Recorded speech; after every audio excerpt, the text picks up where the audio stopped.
So welcome guys, another episode of the Social Podcast Club. Today I have a really special guest with me. I'm here with Sawyer. He's a filmmaker from like Piedmont, South Carolina. From Piedmont, yeah, Greenville. Piedmont's a little outside of Greenville, but from the local area, yeah. Yeah, just go ahead and introduce yourself. What's up, guys? My name is Sawyer Nix. I am a 24-year-old director from Piedmont, South Carolina, so basically Greenville. I'm a director, editor, co-founder of the Partum Company with my business partner Jake Armbruster, and I like to make videos. Yeah, you do a really good job with your videos. Thank you. So I want to start this conversation with a question. If someone asks you to describe your style as a filmmaker in 3 words, what will you say? 3 words. I've never been asked this. This is good. Colorful. Yeah. Experimental. And trying to think of not a cliche word here. Colorful, experimental, self-expressive. That might be 2 words. Okay. Yeah, there's a lot of usually like hidden things in the videos that I'm doing that are kind of expressing maybe how I'm feeling at that time and certain things like that. And maybe that's why whatever you're viewing is what it is because that's what I felt like maybe producing during that part of my life, as weird as that sounds. So usually I try to make things that are kind of like unique or different. But whatever I'd been feeling during that time of coming up with an idea or during the editing process is what I'm trying to portray in the videos. And the visuals. Yep. That's good. That's a good answer. So what would you say was your first memory of picking up a camera or a moment you realized that you could tell stories with visuals? Yeah, so I realized that I fell in love with just the act of making a video when I got my first ever phone that could record videos, and me and my friends would go skateboard, and I just found myself always wanting to, turn my phone sideways and film. Just it propped up, just filming us doing these things over and over and over, and instead of me just taking the clips and having them, I was like, I want to make these into some form of edit, I at that time, that was the first time that I'd ever even kind of experimented with filming something and trying to edit something. And when I did that, obviously the videos were terrible, but for me, being able to watch it as a memory felt like this superpower, and that you could do that though in however way you wanted to. I could choose what parts of the clips went in which ways, choose the songs and things like that. And then those were just videos of me and my friends doing things like going to the lake and jumping off of a rock or skateboarding down a hill. And then I just found myself doing that over and over and over and over and over again. And then, so that was my first memory of me falling in love with a camera. A funny story that not a lot of people know is that my mother filmed most of my childhood on a VHS camera. Nice. And I hated it. I hated being on camera. And I'd never picked up the camera when she was filming, never used it at all. Every time she'd bring the camera out, I was always mad that I was being filmed and just being an asshole kid, which is funny because now I love filming things. Yeah. So yeah, that's the first memory I think of a camera that I fell in love with, which is funny because the camera was just what I had access to, which was my phone, which then turned to like a GoPro, So whenever I got my first actual camera, that was such a big deal. Yeah, I bet it was. I had no idea what to do with it, Yeah, like that process of figuring out how to make this thing work. All the nerd things, not knowing any of the settings, not knowing anything at all. So yeah. Well, yeah, thank you for sharing that with us. So you consider yourself the kid that was always it was always around with your camera filming things, and yes. Do you think that creative spark, like you discovered that when you just were a kid, or it was something that it came later on your life? No, I think it's I think I'm grateful that this was when I started filming probably these things maybe in middle school. And I fell in love with just the simplicity of just filming something and then being able to watch it, not getting into it from like a financial reason or anything like that, just from the strict basics of, I'm a kid, I can film something and watch it. Like I can, have this memory to watch it and then change how this memory is interpreted by who watches it, by how it's edited. So yeah, I think that's kind of where it started, and I'm glad that that's where it started, because it was such a basic time for me to, get into that versus being older and getting into it for different reasons, which aren't bad. But I think that's why I still love it so much to this day, is because it was just like a kid who likes skateboarding or a kid who likes to play basketball. It was like, I like to do these things and I love to take these videos with my friends. So then that just slowly developed over time. I think that's always, no matter what kind of creator out there, that's like the base route. You're filming a video and then you're going to watch it later. And that's what I love doing. And I think because that's how I started, and that's why I still love it so much to this day. Good. So you're based here, right? You grew up here in Greenville, Yes. Piedmont area. Yep. So what role do you think your hometown playing on shaping your creative outlook? Yeah, I get asked this question a lot of why do I still live here, but my family's obviously from here, but creatively, which a lot of people I think around here sometimes will take for granted, is in this Greenville area, you are 45 minutes to an hour from the mountains, right? And you're 3 hours from the beach. And then in this Greenville area, you can drive 10 minutes and be in the middle of nowhere with flat fields. So you kind of have every type of landscape for filmmaking, which when I was doing these things, I had no idea. So I could be filming at a lake one day and then be filming in a field one day. And to me, this is just where I grew up. So I think creatively, it made me look at different environments and textures versus if I had grown up in just New York City. On the city, yeah. You're so adapted to just the streets, and maybe I would have got super into night photography and car stuff. But I think here it made me have a more expanded outlook on the types of geography and stuff that you can film in, because here it's so accessible everywhere. Yeah, it helped you maybe to see things differently. Yeah. Whether it's if you are born in a city that is busy and it's a big city like New York, you probably will be seeing what other people see all the time. You wouldn't notice the different things in the area. Yeah. I guess that helped to develop that eye that you have now. Yeah, I think so. So now that after you fall in love with filmmaking, what was the moment that you realized this could stop being a hobby and start feeling more like my path, a career? Yeah. So the long story short is I liked doing the videos with my friends, and then that developed into my first attaining my first camera and doing a wedding, and then doing a random video for a friend, and all these different types of things that you could obtain revenue. And I think it kind of clicked that this was going to be my long-term path, and I knew I wanted it to be because I loved it so much. So I was going to figure out some sort of way. But Jake and I, when we were in high school, started the last years of high school, started the Partum Company, which we were this is going to be a company that can produce types of advertisements for companies, and it be a professional brand, its own thing.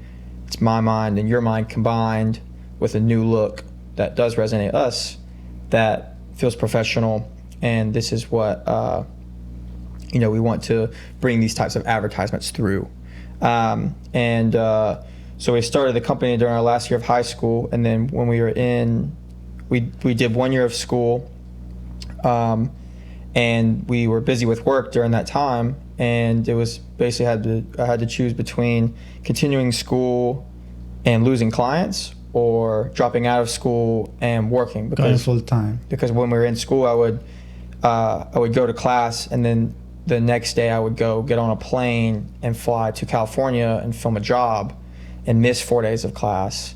and then come back, and they wouldn't excuse any absences or anything like that, even though technically it maybe was related to the degree I was working for. It became, we either don't do these jobs or we do these jobs and we stop school. So me and Jake both dropped out, and I think at that time when I dropped out, we were like, we this will work. We're going to make this work. We have to make this work, because now we're 18 years old and we stopped going to school, and knowing that my family, for me to even get a 2-year degree was going to be a really big deal, because no one at that side of my family like had graduated college before. Like my mom and dad didn't, so they were really adamant on just get a 2-year degree. I was at Tri-County. It was basically completely free. They're like, just 2 years and you have the 2-year degree as a backup plan. And I was like, no, like, I want to do this. I want to do this, and if I wait 2 years, I'm going to be behind. Yeah. So that's when it really clicked. Yeah, that switch of mentality of like, I want to pursue this and I'm just going to invest my whole time in this. Exactly. It's a hard decision to make. Scary, yeah. Yeah, at that age, and like also having the pressure of your parents. Yeah, and just, you're pursuing this dream, and you have all these financial responsibilities you have to take care for yourself, and making sure that this dream I'm pursuing is gonna, be worth it and pay for these bills and stuff that I have. At the time, I didn't have, I was living in a super cheap apartment, so I didn't have too many bills, but that was my only source of income, and it was like, I have to make this work. I refuse to do this and then go have to work at some part-time job to fulfill my finances. Like, I'm going to make this work. And it was one of the best decisions I ever made. One of the best decisions, because look where like it led you. Doing something like that you really love, you're passionate about it, and like you're doing a great job. I really admire you, and like all your visuals and everything that you've been posting and working on. It's just like amazing. Like, thank you so much. It's something that you don't see every day. I mean, nowadays it's hard to find something that stands out between so much content and so much like people trying to be filmmakers and videographers. So it's good to have that refreshing look that you bring in now. Thank you. On the game. So like I appreciate that. Yeah. So do you remember a project that like made you think like, yeah, this is the thing I wanna like just like a certain project? Yeah, like a certain project you said like I wanna go all in on this. Yeah, it's funny because I mean, most of my main source of income is through Partum in the ad space. So I'm primarily we're shooting TV commercials or branded type things that are going to be used for a bunch of different things. But I think what projects that made me fall in love with it was music videos. I love music videos because they weren't selling a product. They were to create like a visual experience to express the song, and you had unlimited creative freedom because there's so many music videos. You know, the artist just wants to do something cool, different, and you can kind of do whatever you want. So I remember the first ever music video I did. That's when I was like, I love doing music videos, and I think that's what really made me fall in love with maybe more like creative style videos, whether or not it's a music video or something completely different. And that can also be an ad that has a lot of creative into it. But I was a big fan of like Cole Bennett at the time. I thought that he's a great director. Yeah, I felt like I had related to him just from, he wasn't that much older than me and was someone that I really looked up to, and started his own brand and did these very different things. And maybe it was like risky to do music videos in a non-traditional way like he was, and I really respected his work. And I think those types of projects is where I really fell in love with the start to finish of making a video. So now I would like to talk like that you walk us through like what is your creative process looks like. Okay. So like your visuals mix like typography with like really cool and bold color grading. Besides like Bennett, what other artists or directors, photographers inspired that look? I would say I've like, some people think if you're consuming, like if you go on Instagram, right, and you're just scrolling and watching all of these filmmakers who are better than you, like, and which I can go on. Like I forgot most of the people I'm following. It's just all these crazy directors. There's so many now. It's so saturated. And sometimes people will say like absorbing that much stuff can be negative because you're always comparing yourself to these goats, right? And you're like, holy cow, this is incredible stuff. Like, and it becomes overwhelming. But I think for me, it's more like inspiring because I'm trying to digest as much amazing content as I can to then, almost from like a competitive way, like I'm like, I want to do this, but I want to do this differently and better.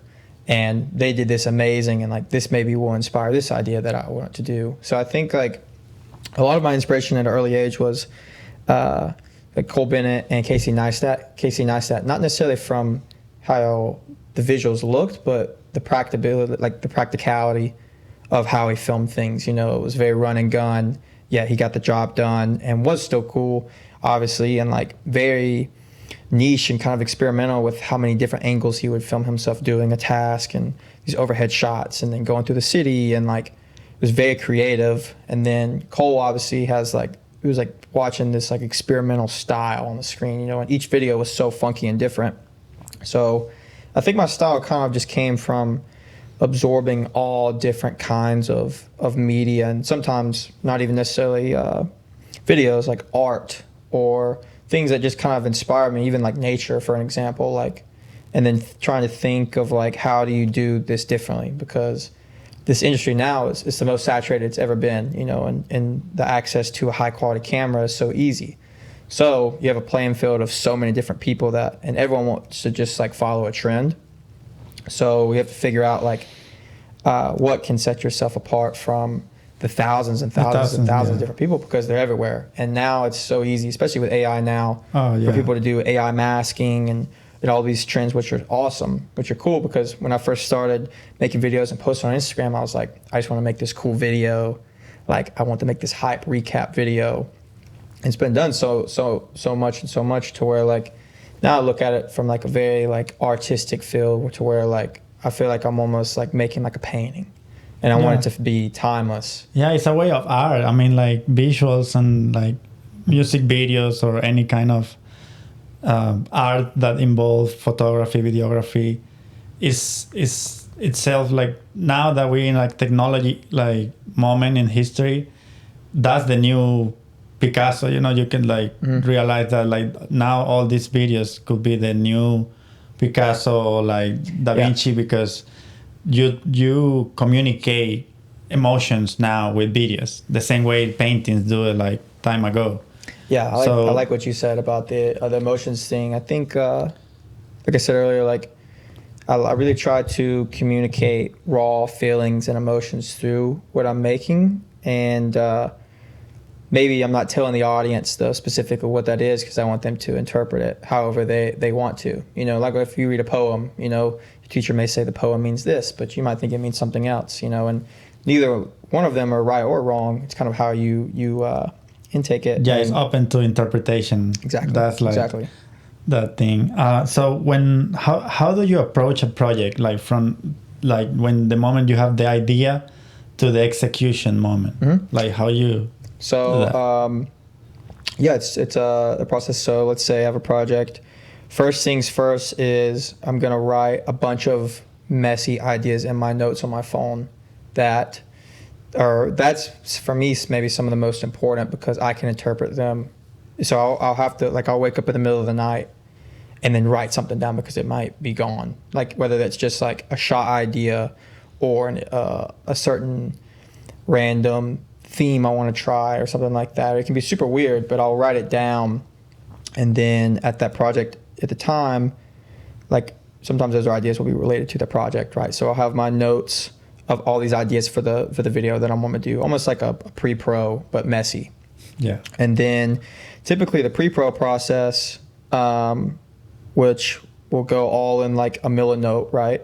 And we'll kind of like make it all pretty. And I would say 70% of the process of doing that is from us to be able to know scheduling, and then so the client can read it and it makes sense to them. Because for us, we can make them a little more messy, like maybe like my notes, right? Yeah. And then schedules here, here's our models, but we already know the models.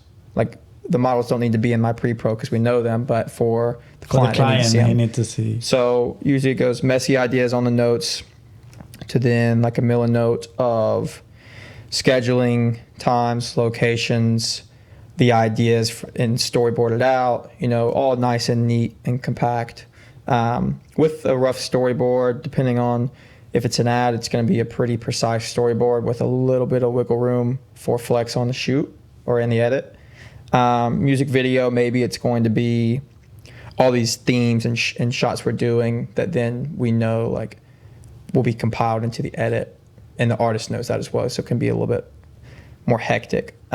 Which then Jake for our ads does a really good job in that pre-pro process of making that stuff digestible for the client. And then so after that, then it's just following what that looks like. So your schedules, your shoot, and then after that, it's edit time. So do you when you doing more like when you have more freedom on a project, when you're maybe working with like a music video, do you see the visuals first in your head, or they just develop as you're like editing or like trying to find the ideas? I would say I see some of the visuals I'll see so specific in my head. But I think sometimes what people do is they'll it's an interesting thing, like with a storyboard, right? Like you can have every single shot written out and like the whole thing's here, and then now you're going to do that, right? But then you start doing it, and then maybe you storyboarded this front facing shot of a girl screaming, but for some reason it looks cooler on the side, and maybe in the edit then the side shot needs to be put over here because it looks cooler. So I usually will visualize what it looks like somewhat specifically, and I on the shoots and things, it may change with lighting or angles and things like that, and then there'll be a whole new thing maybe that comes up. But I think in the edit there always needs to be some flex of this is the plan for it to work out, but if it doesn't work out, it's okay. Because like I recently did a video, and we had what we planned was studio, we have this spotlight, we have the talent and a girl tattooing him, and on the TV, like we shot the video of her tattooing him and had a TV there, and then I went and burned the video on a DVD and then put it back in the TV because I wanted the shot to have the real, without me masking it, I wanted it to be like actually on the DVD to give it that real look instead of me masking it, which we could have done, but from the different angles it was easier. But we did all of that. That was all smooth. And then all of a sudden, at like the very end, Jake and Brandon saw the way the light was hitting his face with this like weird silhouette, and we did a full take there. And then that shot was one of like the coolest shots of the whole music video, and ended up being put in this like long portion in the timeline, which was maybe all of that was all completely off script. So I think it's always good to leave room for things to happen the way they're supposed to, I guess. But typically when I'm thinking about things, I will have like a very specific vision in my head that I know I can create. But once I do that, then other things will kind of happen. Yeah, that's the cool thing. Like you say, like letting a room for things just to happen. You have to, because you can plan everything, but when you in the moment, you start seeing other things. Some things start appearing. Exactly. And like you don't want to let them just go away. No. You want to use that. You have to use it. So that's cool. So we're gonna take a little break real quick to just drink something, and we will be right back. Cool deal. Feels like I'm in a different universe with the headphones on. It really feels like you're somewhere else. Grab my water.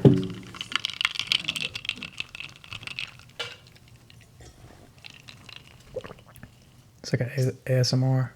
Yeah.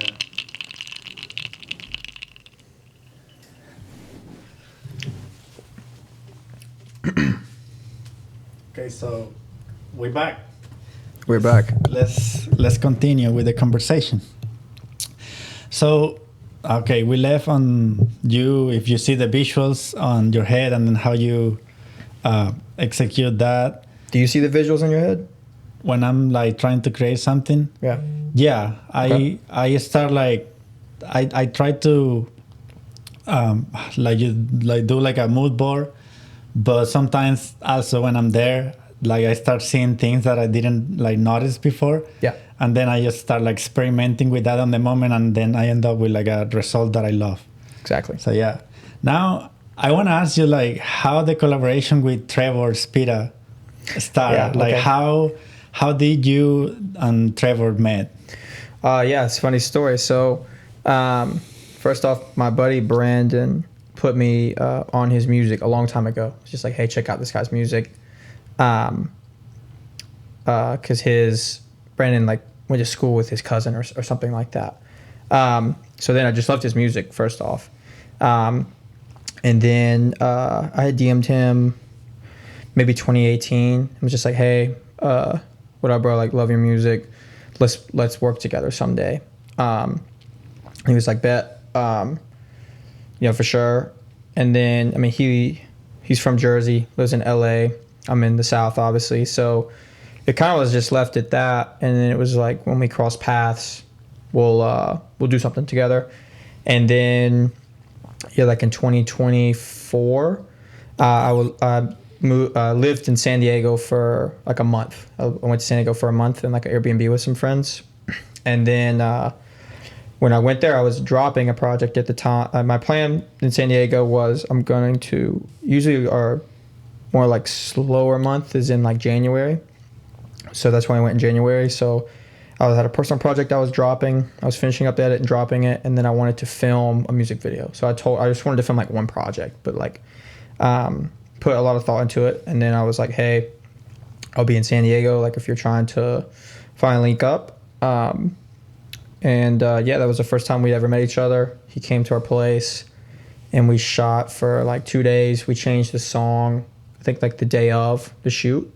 He had, I believe, an EP dropping. So we switched the song up like the night before, the day of, which I liked. I really loved the song that he had sent over. But I really loved his music, and I knew it was interesting, I think, for him because people now will call me like maybe a music video director, but I love music videos, but I hate the music video industry. But I love to make music videos for an artist I really like and for songs that I like and have a lot of creative freedom, because I'm going to put a lot of effort into them, and they know that. And so I kind of do them as like these side quests to fulfill me creatively. Because if I don't, then I'll have this like fuel inside of me that I'm not able to portray in ads. Even if I have unlimited creative freedom on an ad and it's a really cool concept we're doing and it's a really cool brand, like it's still to sell the product. I can't do all these random ideas I've written in my notes that I want to try because it doesn't make sense. So for the music videos, I'm able to like kind of unleash these parts that I've wanted to show in my brain, which then afterwards though, a company might like the shots and how they felt when they watched the music video and want that maybe for an ad, and then it kind of goes hand in hand, which is funny. But met him in San Diego for the first time, and then we were like, we kind of like hit it off, like, oh, you're cool, like we get along, and I think probably off rip he probably thought I was a little crazy because like I want to shoot a lot. I was like, I'm going to try to shoot as much as I can with him. Because typically a rapper, they're shooting a music video with someone they don't know. Like, you're going to shoot for maybe like a day. And I was like, where there's this desert like 6 hours away I've been to, like I want to go to the desert for part of the music video. And he's like, this is a lot. But he was down. So we shot one day, in like all through the city in LA, linked up with some of his friends that I'd met, and then we shot one day in the desert, and that was kind of the theme, like this city desert hype rap video, and that was the first time we met. But I knew though that I was like, I wanted to work together again, And if you're working with an artist, I'm not a music video director who has all these. Maybe I'm a music video director now because I have this portfolio now, but I had no show of all these music videos, right? So he just liked my style and the work, but hadn't seen a ton of music videos. So you have to kind of gain your respect with an artist if you're wanting them to give you full creative freedom to go with these wild ideas and them just be able to trust you. So we did that, and then I knew if we could nail that video, then the next video we could really go crazy on. So then, since then we have a good relationship and we've shot multiple videos. Excuse me, we just dropped, we dropped the video after that one. He came to, that was the first time he's ever traveled for a music video. So he flew from LA to Greenville. I took him to my hometown. I wanted to shoot it in Piedmont, like just because I knew these spots, but it was also just cool to show homage to my hometown. And these spots happened, like these spots were beautiful that I always wanted to shoot at, and it just happened to be in Piedmont, which is really cool. Like having this artist come out, I'm shooting in, the sticks in the South, like, and he's like, this is crazy. Like we're in the country, like 5 minutes from where I grew up from. And then it was just so cool that then that video got featured by Eye Candy, which was really cool. Yeah, when I saw that, it was insane. That was like, that was a surreal moment. Just like really full circle to the most beautiful thing. Like my favorite part of the year is to do projects with my friends. It's a really small crew. It's like just full creative ideas, making them happen with my friends, and then seeing like the final product afterwards. Like, we did it, and then afterwards when it gets revealed to the public, that's like another process of like, here's what we did. Like, it's really cool to see positive results and feedback. But my favorite thing is to get everyone together to make the idea happen. And then when I save the project and watch it on my computer for the first time before it's uploaded to YouTube, like that's when I feel the most fulfilled, because it's done. And if I love the project, then that's what really matters. The feedback afterwards is what it is, whether it's positive or negative, Yeah, sorry to interrupt. Yeah, it's like Rick Rubin said, like he said, like the audience always come last. Exactly. And that's how it is. Exactly. And he speaks a lot of wise words. One of my favorite quotes from him right now is something like, he says, sometimes the therapeutic value of making the work is the outcome, and that is enough. And that's how I feel a lot when I make videos now, is that like it's almost like my therapy. A lot of people have different things they do if they're dealing with things in life. Like guys will go to the gym or fishing or sports. And mine's making videos. But for me to get that therapeutic release, it needs to be a video that I feel very fulfilled with creatively. That I'm able to kind of get these ideas that I've had in my brain out into the work to express myself, and that's when I feel really fulfilled. And that's why doing the music videos with Trevor like is a really cool creative outlet for me and my friends to just like do these ideas and do something different, And I try to make those ideas as different as I can, and there'll be these random scenes I'll write in my notes months and months before, and then if they're on theme for the video, then I'm able to do them finally, like try them out for the first time, which is a cool thing. So we just dropped one a week or two ago, and then right when we finished shooting that one, we went and shot another one in Paris. So then that one drops hopefully in a month or two. I'm editing that one right now. Nice. You're working on it now? Working on it now. It's a completely different, the Mr. Spitta music video, which is the Eye Candy feature one, was like this crazy concept of how many different versions of Mr. Spitta, because his name is Trevor Spitta, can we portray. Like, we're going to just film all these crazy scenes and put them into this music video, because the song changes beats like 3 times. It's just this crazy instrumental and this crazy rap, that he's doing on. It's like this Sunset Mosh Pit brand he's doing. And it was, so we were like, we can really just go crazy experimental with all these different scenes, and it makes sense for the video. Then the last one we did recently was like a coastal psychedelic theme.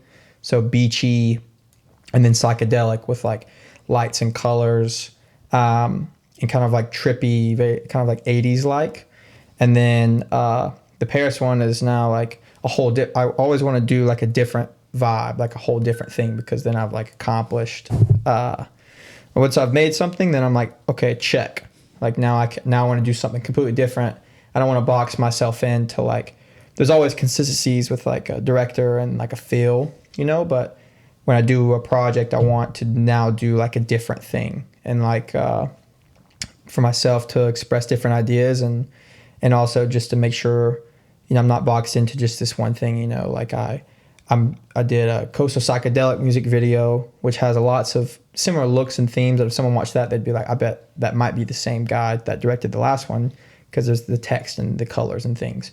But then the next music video is like 80% fisheye through the streets of Paris, vlog style.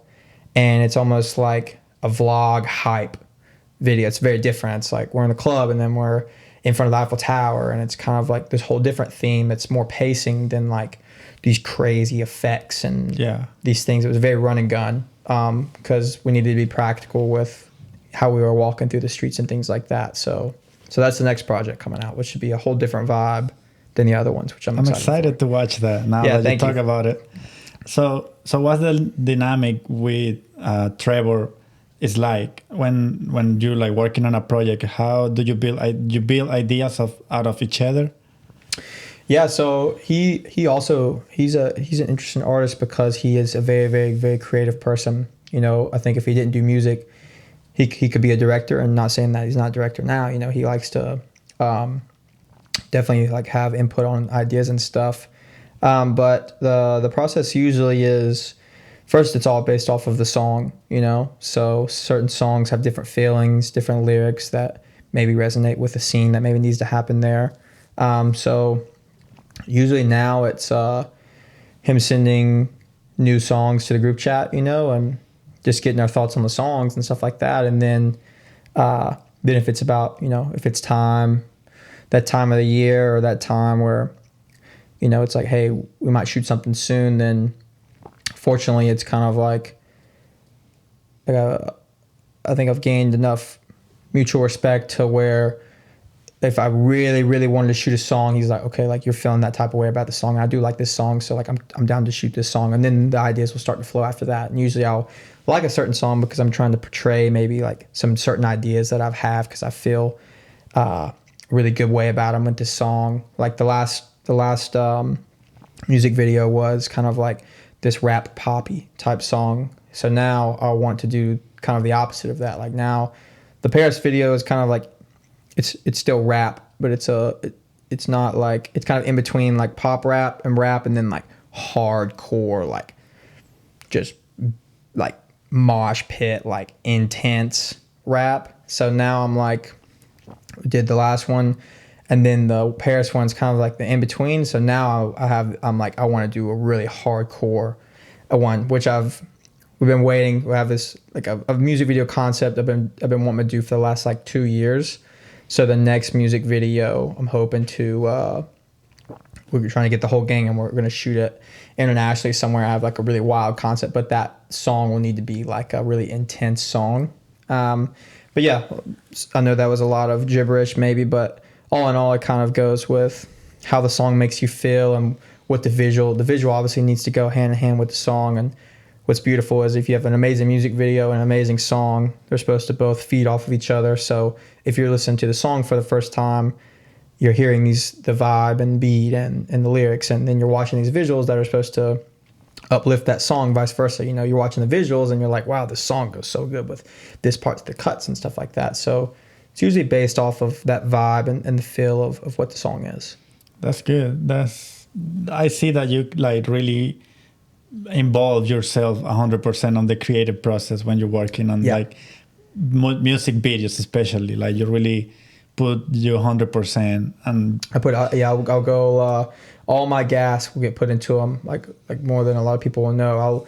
I'll listen to the song 100 times before we shoot, so that way I'll know every lyric and every beat switch and stuff. So that way when we're shooting, if there's range for flex of a certain part, then I'll know exactly what's about to happen with that song and what maybe needs to happen with the video. And like I said, like Trevor will know these ideas, and I call them like themes. Like this part of the music video is going to be this theme and these locations. And then he'll also have ideas as well, like, hey, I've been for this part of the song I want to do this, or like I've been wanting to do like he had been wanting to do for the last thing, like this doctor type scene where like he's the doctor in this doctor room, and like I'm like, okay, cool. Like I know a girl who's a chiropractor. We can change the chiropractic office into this doctor type office. Like, so he's a very creative person, and so we, you know, everyone will kind of feed off each other's ideas and things like that, and then we'll go from there. Good. So what's special about capturing visuals for music that is still like growing and evolving, and how that make you feel?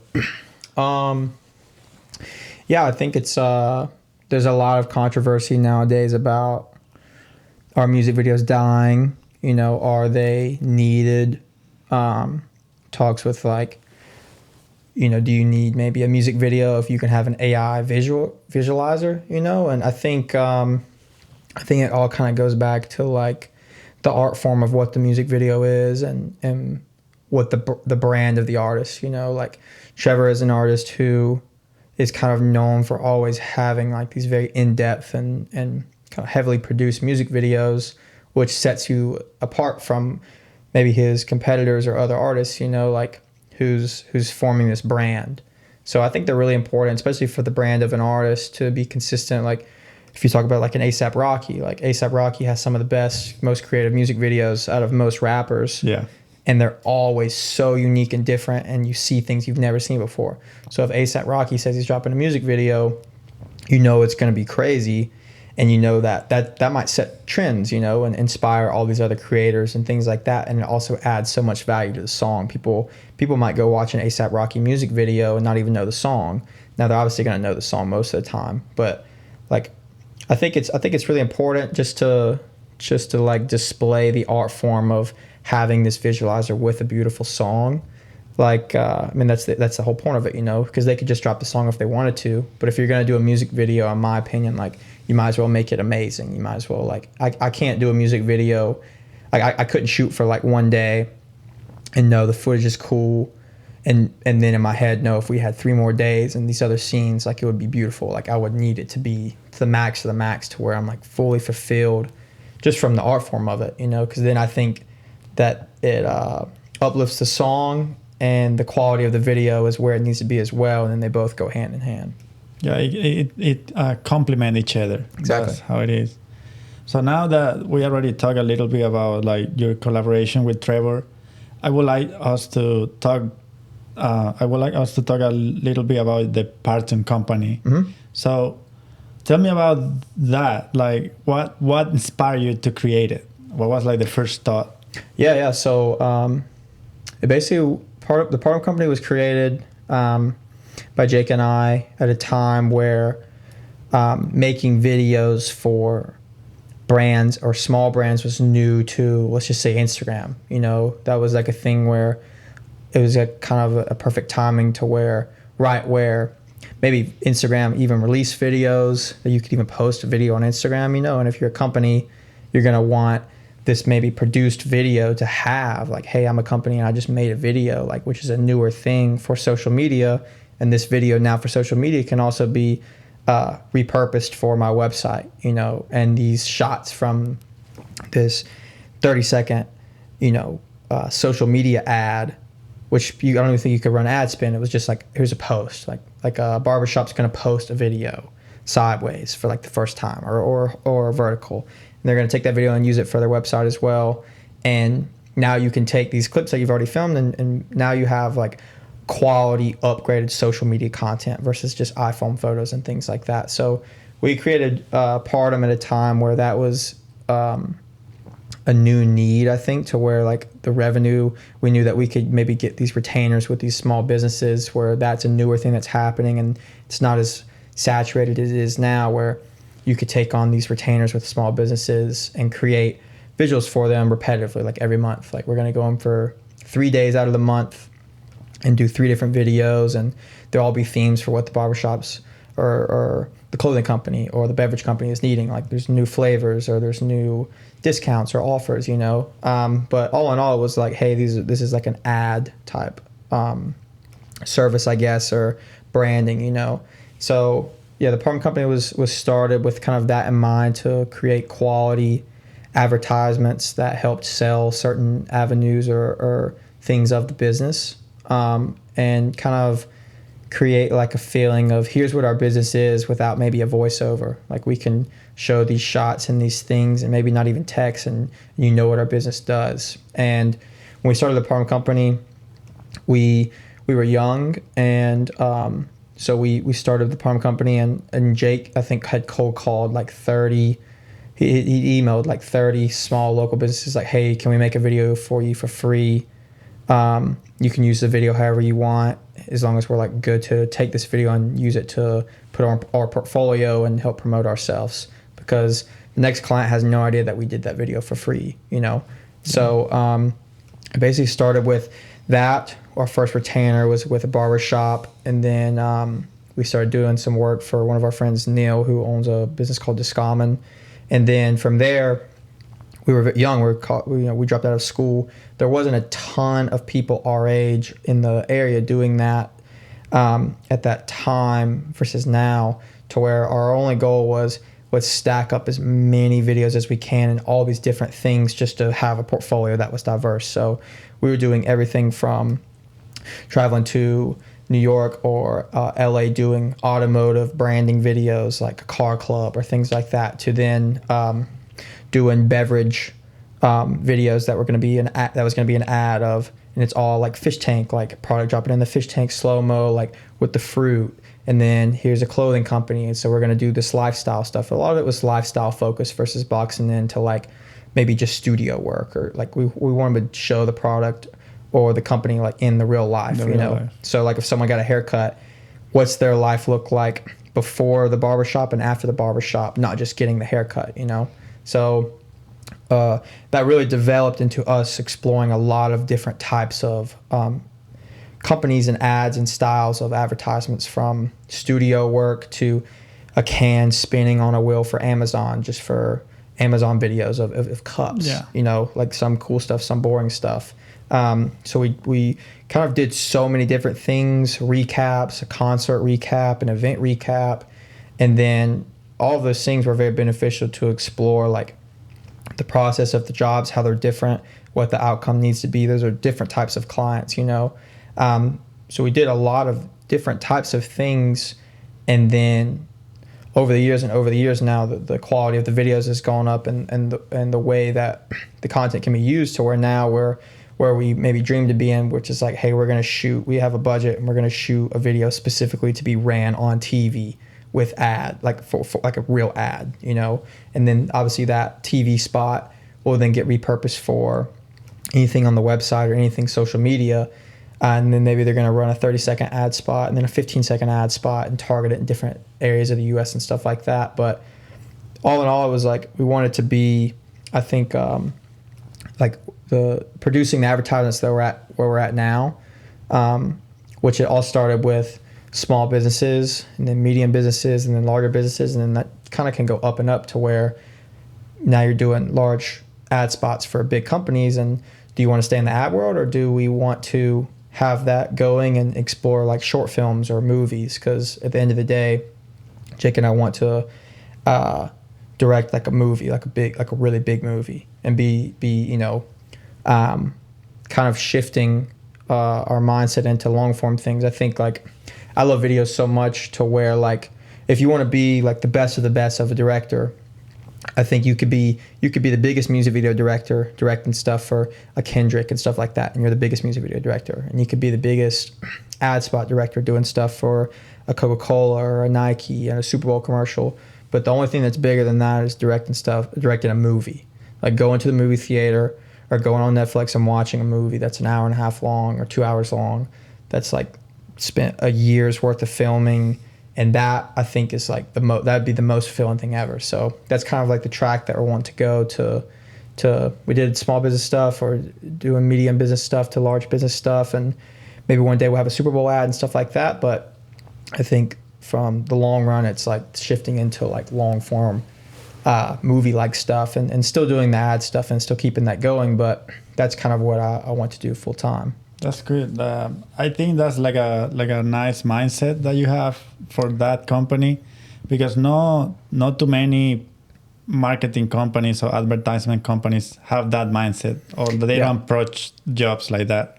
So we're gonna take another little break. Cool. But after that, I want to ask you about that, how you will see this company in the next years. We're gonna talk about that. But yeah, we come back in 2 minutes. Back. Yeah, we're back. So yeah, like how do you see the Partum Company growing in the next years? Like how you see that? I think first and foremost, I think like the quality of the videos and how they make you feel will increase from like, you know, like we kind of operate with the smaller crew right now, and I want that to grow to, you know, doing which you have a bigger budget and an ad or a bigger company, you're kind of assembling more and more things and shooting on bigger cameras or you know, things like that. And I think I want it to grow to where like Jake and I are primarily directing the advertisement versus doing some of the other background things, and then choosing, you know, having the luxury to choose certain things that we're doing. Like, hey, we're going to direct this. We're not going to shoot this. This DP that we love is going to shoot this, but we are going to edit it though. And then maybe this colorist we love is also on the project, and they're going to be able to do that, whether they're contracted for the job or maybe we have some new people that are like full-time in-house, you know. So I see it growing with the quality of the videos growing, the team growing, the job roles getting more precise and more niche for what people are wanting to do, which I'm wanting to direct. I mean, a lot of the stuff now we shoot and edit and pre-pro and color, you know, all of these things in-house with not a lot of people. It's usually me and Jake. Maybe we'll have some other filmers on set, but anything from the grading to pre-pro and things like that is between 2 or 3 people primarily. So I think we're wanting to grow with displaying our creativity and a youth-like mindset in this time and age, with brands, bigger brands that maybe want to take a risk with doing a funky ad and letting some younger minds on set instead of this agency that's got 40 people, you know? And I think our biggest advantage and a lot of people's biggest advantage is, you know, like we were saying, like doing all these different things, like and learning from whether you like to do them or not, but knowing how to do them well. And then the way technology is now, to where you now, instead of having a $200,000 Venice 2 on set, you might be able to have like a $20,000 camera that shoots all the same specs. And now it's like, who's going to operate that camera and who knows how to use all these specs precisely to the best, to where now you can't tell the difference between the 60-person crew with this big budget or a 15-person crew with this big budget. You know, I think that's the newest thing nowadays, is this technology advancement in cameras being so accessible to young creators, which has really changed the game. You know, if you look at like with A7 III coming out, kind of changed the game then, and like the first camera that I got my hands on that I was like, oh wow, it was like a A6300, you know, and I was like, this is crazy that I can shoot slow-mo in 120 now. It wasn't even 4K. So now, like, a lot of creators getting FX3s now, and the bit rates of cameras going up and the quality of things going up. Now when you display them in a movie theater or on a TV, you know, the quality's there. So now it's like, do you know what to do behind the scenes to make it look precise? And how are you going to tell the difference between this movie that was made with 10, 15 people or this movie that was made with 200 people, you know, because technically maybe you're shooting the same specs, the budget's the same. So I think it's an interesting thing now. Yeah, technology is getting wild, bro. It's very wild. AI is just taking all over like everything, and I just want to see how, like, where we're going with all this. Yeah. Because I mean, it's helpful, because it is like, at least you notice, and editing is probably like, it's been helping you now to like do things more like fast, or like just help your workflow to feel better. Whether like probably 10 years ago, doing a video like the ones that you're doing today, it's probably like, it will take you like so long, especially long. Like just like magic masking and things like that. I love to mask things, and it's so interesting now. Like someone could open an editing program and click a person and they're fully masked, and then click track and they're fully tracked, versus 4 or 5 years ago, unless you're in After Effects learning how to rotoscope and things like that, like you're manually tracking every single thing, which though that knowledge is very important though, because if you know how to do both, then you can really do different things. You can play with it. You can really play with it. Or if there's an issue, if you have a shot and the magic mask isn't working because a piece of grass goes in front of his face and it's never masking, like, what are you going to do now? Okay, well, now I know how to manually mask him and use the tracker to my advantage and nest all these things together. So it is very fascinating. Yeah, that's really, I don't know, it's like knowing how to do things manually it will always be not the best option, but it's just a good tool in your tool set to have when moments like that happen. Exactly. So as a filmmaker, what's been your proudest moment so far? I think my proudest moment so far, for me specifically, not necessarily for the Partum Company, but for me specifically, is the last like 2 music videos we've done, just with how much work got put into the music videos, and we got positive feedback. But like I said, like the most rewarding thing to me is making art with your friends, and then getting to watch that final piece of work, you know, and knowing that everyone had these hands in certain things, and it's way cooler if you're friends with the people. Like, it's a really beautiful thing, and that's kind of like what it really is about.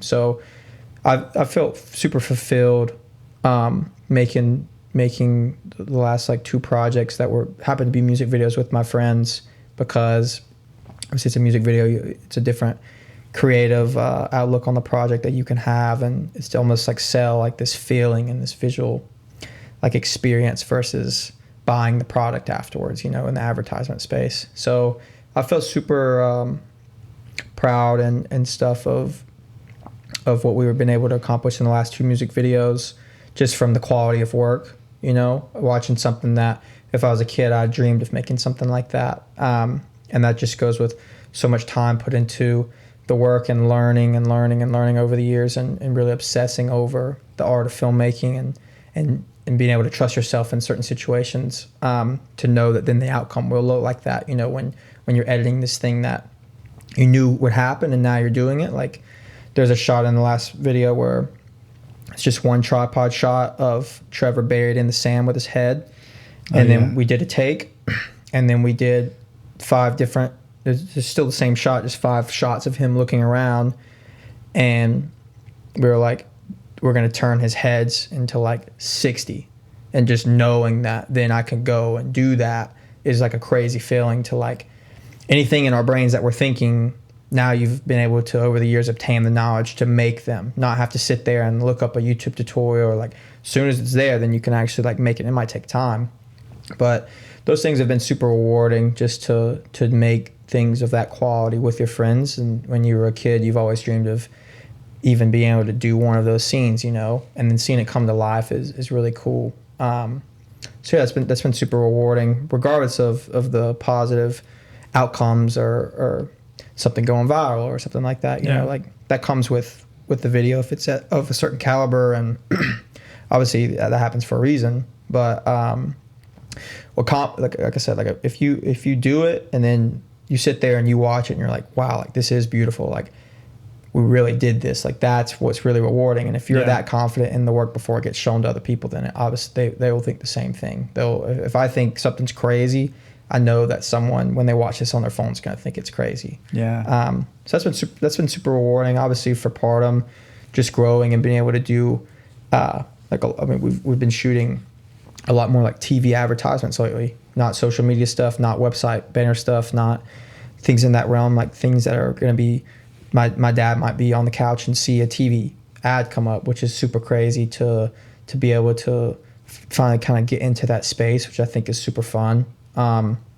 So yeah, those have been things that have been super rewarding, and I've felt good about. But something about whether it's a music video or sometimes I'll make like these one-off projects that I'll film something random that I'm trying to portray, like a feeling or an idea that I've had in my brain that I know I'm not going to be able to do with a music video soon or an ad soon. Like those things feel the most rewarding for me because it's the max level of self-expression you can get in a video. Good. Yeah, So- I connect with that. Like just being able to also use your talents to not just create work for other people, but for yourself. Yeah. Like use your skills as a self-expression thing. I think is really valuable to have and Yeah, it's also like feel proud of. it's very important to do those things because if those things can fulfill you creatively and make you inspired, then the work that you're getting paid for will be better after that because you have this energy and this excitement that you were able to finally get these ideas and things that you've had in your mind across and displayed. And now I'm doing something that maybe is a little bit more boring or not as crazy creative.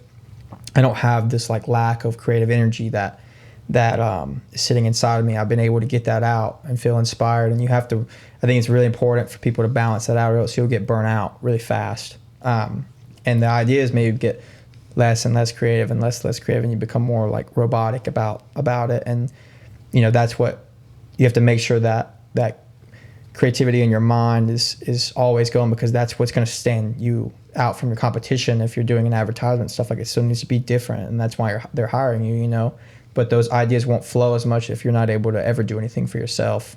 That's not for money at all. Like that's super important. Yeah, like 100% self-expression.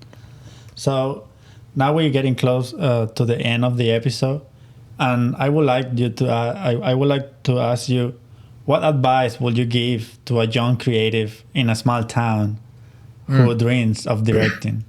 The biggest advice that I would say is to always keep making things, and if you release something and then 2 weeks later you don't like it, like that's fine because there's a reason now that maybe you don't like certain things about the video. It's because you just made that project, you loved it, you thought it was 100%, and now your mind developed more and you gained more knowledge and things like that, and now you're growing and you just keep making things. A lot of people, I think, they'll get slow with client work, let's say, and then they think that because the client work's not coming in and they're not booking weddings or jobs or ads or whatever it is that their main source of income is, that they're just sitting there waiting for that next thing to come. So then when they do that next thing, like that's finally when they can get on a project and do these things they're wanting. Like I don't agree with that. I think you always need to be making things constantly because you'll learn the most. I think I'm like a very visual learner, and I think like trial and error is a big thing in the industry. And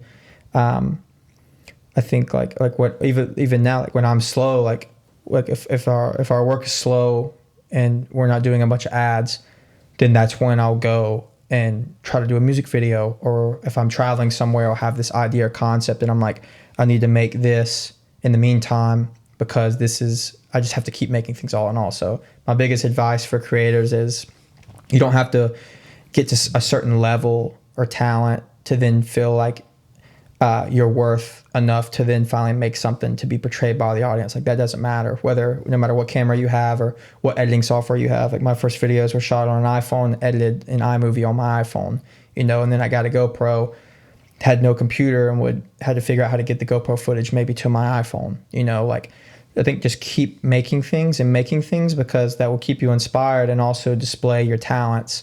And whoever's viewing that has no idea if you even did that for free or not, even if it was something crazy like here's a vlog, day in the life of me. You show yourself making coffee, or, you know, you're filming maybe a random project with your girlfriend or something. Like that stuff needs to keep being made because it displays your talents and displays what's in your mind. And you never know, like the client might refer to the video you did for free that they loved so much and they have no idea, but they love that feeling. They never would have saw that if you didn't make it. Yeah. So I think you always have to keep making things, even if you're feeling depressed or sad and you don't want to make things, then why not make something that resonates with your mindset then? It doesn't have to be this happy, cool video. Maybe make something that's kind of weird and experimental and different, you know, and maybe you won't be, hopefully you're not at that point in your life again when you're down bad like that, right? But that project you make will be very different than your other things and can display different things. So always just keep making things is what the advice I would tell the kids. That's an amazing advice. And work with what you have. That's what I'm saying. Yeah, So like start with what you have, and then just like the things just will start flowing, and you will get to that point. Yeah.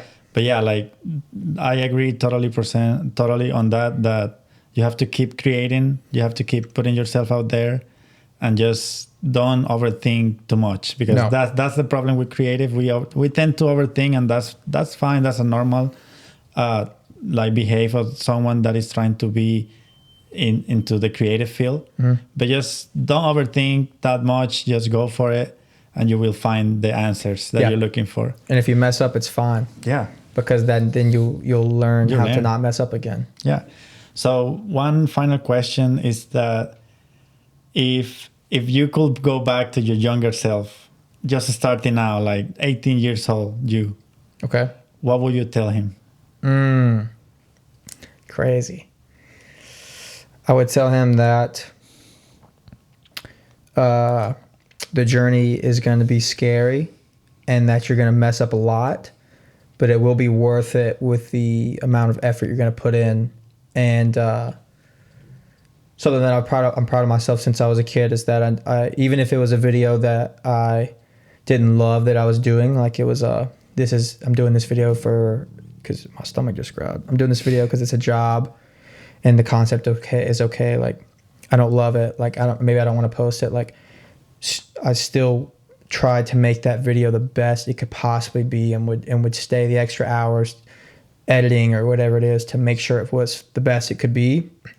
And I think I would just tell myself to follow my gut, and that if you continue to do things with that much effort, then you will succeed. You can't half-ass anything. You have to, if you want to be the best and you want to be different than these competitors out there. It's so nowadays it's so flooded. You have so many people creating now, so it's harder than it's ever been to stand apart and to I feel like compete with these people who are very similar to you.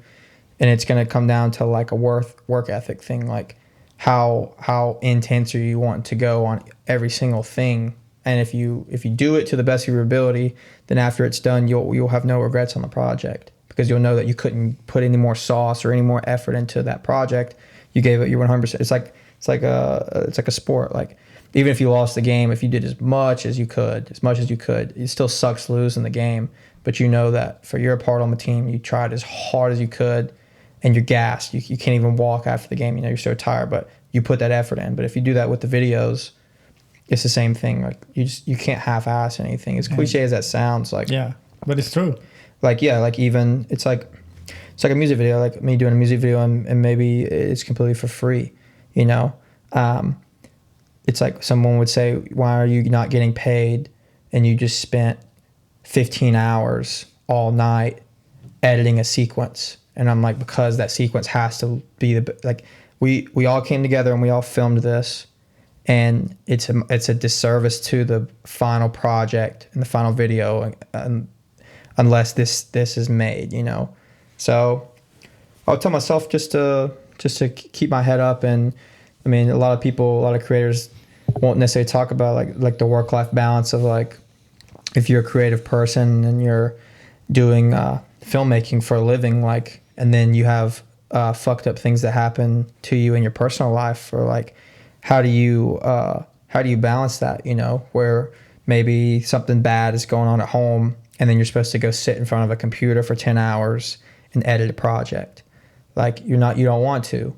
So it's like, why not take that energy of that bad stuff that's happening and self-express yourself into that project? And that's what I try to do. That's why I say it's like my therapy. So like, I think that's like an important thing. And I guess if I could tell myself anything, it would be the things that I said. And then there is things that I've made to where I shot things and spent so much time doing projects and edited it, and then didn't ever post it or release it out into the world. And because maybe I thought it was outdated or things like that. And I wish I would have released those things, and I think that good would have came from them. But I think, like you're saying, we battle with ourselves of, just comparison and things like that. And, it's like, I'm not like a Quentin Tarantino or something like that. You know, I'm myself. I'm not like a Cole Bennett. Like these are all different people who have different paths and have done different things and accomplished different things. So the only way you're going to get to that sort of status is if you're releasing things, you know?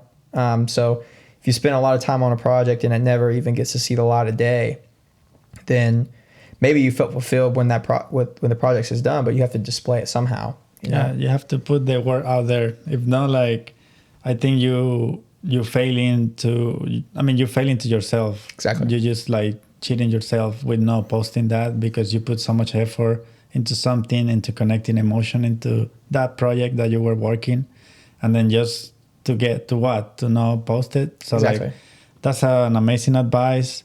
I wanna say thank you to you for sharing Absolutely. all your Thank you. experience. Like coming here, taking your time. I know you're like a busy person.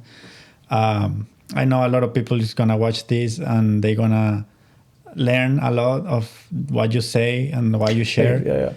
Yeah.